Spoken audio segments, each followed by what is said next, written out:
tunajadili namna ambapo tunaenda kushiriki katika kuandaa mafunzo ambayo yanalenga vijana, na mafunzo haya yanaenda kwa jina la Digital Skills for Youth Employability.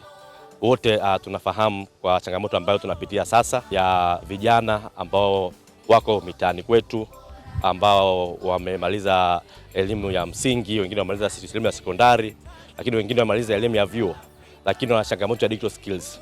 Na sote tunatambua digital skills ina potential ya kuleta ajira kwa vijana wetu. Kwa hiyo tunaenda kuandaa pilot ya muda mfupi ambayo tunatarajia by mwezi wa 6 tutakuwa tumeikamilisha, na lengo ni kwamba kupitia hii pilot tuweze kuscale up kwenda kwenye nchi nzima, kwenye vyuo vyetu vikuu pamoja na vyuo vya VETA ambao vitashiriki katika hii scaling up project. Na lengo ni kwamba tutumie wataalamu wetu kufanya hizi trainings kwenye hizi vyuo vyetu. Lakini pia wote tunatambua serikali kupitia mradi wa HIT unajenga campus 16 across Tanzania. Kampasi hizi zinajengwa kwenye maeneo ambayo yako vijijini au maeneo ambayo hayana vyuo vikuu, ambayo maeneo ambayo hayana fursa nyingi za kupata elimu au mafunzo mbalimbali ya ujuzi.